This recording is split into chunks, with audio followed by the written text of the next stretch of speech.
Hello!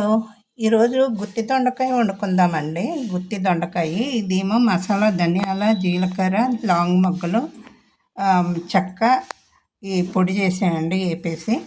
ఏమో గుత్తి దొండకాయ. గుత్తి దొండకాయకి ఇలా కోసుకోవాలండి మనము. ఇలా కోసుకోవాలి. మనం వంకాయకి కోసుకున్నట్టు ఇలా కోసుకోవాలి.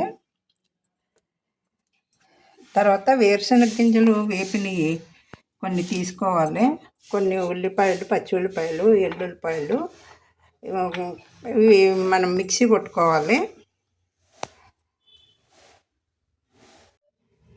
జార్లో ఉండి ఉల్లిపాయ, ఎల్లుల్లిపాయ, పల్లీల వేరుశనగ గింజలు వేసానండి. ఇందులో కొంచెం కొత్తిమీర కూడా వేసుకోవాలి.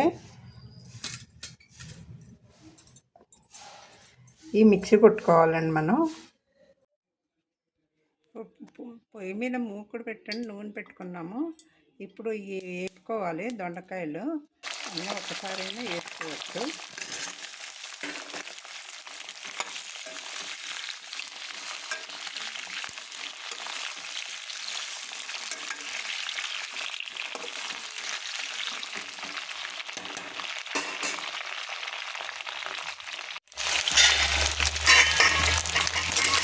ఇలా వేగుతున్నాయి కదండి. ఇప్పుడు వేగేటప్పటికి ఒక 5 నిమిషాలు పడుతుంది. ఈలోగా మనం ఇంకో పొయ్యి మీద తాలింపు పెట్టుకుందాము. ఇప్పుడు మూత పెట్టి ఆయిల్ వేసాను. ఇందులో కొంచెం జీలకర్ర వేసుకుంటాము. ఇలా ఉల్లిపాయ ముక్కలు సన్నంగా తరుపుకొని వేసుకోవాలి.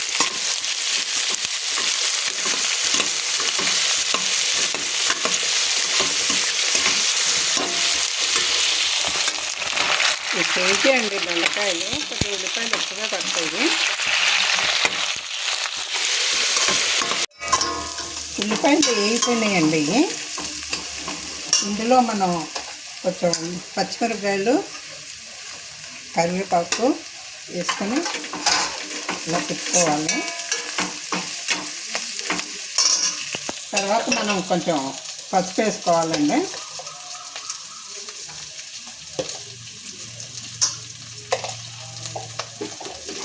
పసుపు కొంచెం ఈ మసాలా ఇందాక మిక్సీ కొట్టుకున్నాం కదండి. ఈ మసాలా ఒకటి వేసుకోవాలి. ఇలాగా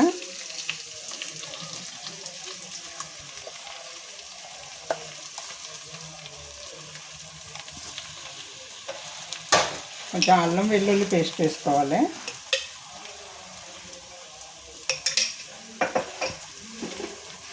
ధనియాల పొడి ఇందాక చెప్పాను కదండి, అది పొడి కొంచెం సగం వేసుకుందాము. తర్వాత మళ్ళీ మిగతా వేసుకోవాలి. ఇప్పుడు ఇలా తిప్పుకుందాము.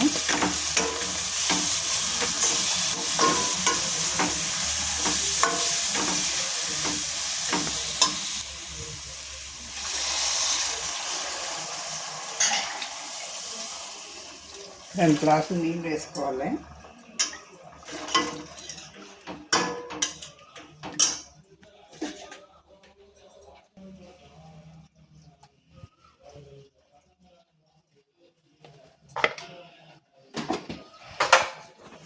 కొంచెం ఉప్పు,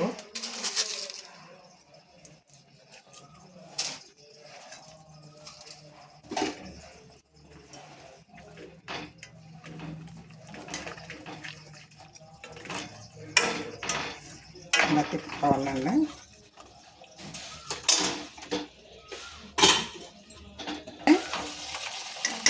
కొంచెం ఉడకాలండి. ఇలాగా మా నూనె తేరేంత వరకు ఇది ఉడకాలి. పై నూనె తేరేంత వరకు.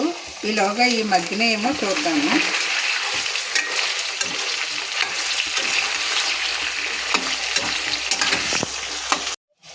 ఉడుకుతుందండి.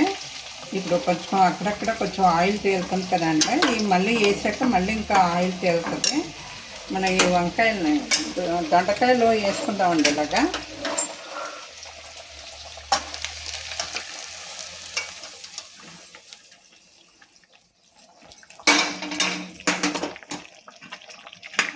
ఇవ్వండి. దొండకాయలు ఇందులో కాసేపు మగ్గనివ్వాలండి. గుత్తి దొండకాయ కాసేపు మూత పెడతాము. దొండకాయ ఉడికిపోయిందండి. ఇలాగా నూనె తేరేదాకా మనం ఉడకబెట్టుకోవాలి చిన్న మంట మీద. హైలో పెట్టుకోకూడదు. ఇందులో మనం ఇప్పుడు కొత్తిమీర ఇది వేసుకుందాము. కొత్తిమీరని కరివేపాకు కొంచెం చిన్న ముక్కలు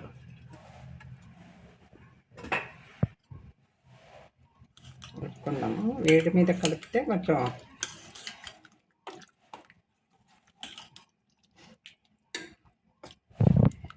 ఇదిగోండి వంకాయలు మెత్తగా ఉడికిపోయినాయండి. మనం మామూలుగా అయితే కనుక కొంచెం ఒక 5-6 నిమిషాలు పడుతుంది ఉడకటానికి. మనం కుక్కర్లో అయితే ఒక 2 విజిల్లు వేస్తే మెత్తగా ఉడికిపోతాయి బాగాను. కుక్కర్లో అయినా విజిల్ వేయించుకోవచ్చు, తొందరగా అవుతుంది. నేనేమో ఇంకా ఇందులోనే ఉడకబెట్టేసాను. గుత్తి దొండకాయ రెడీ.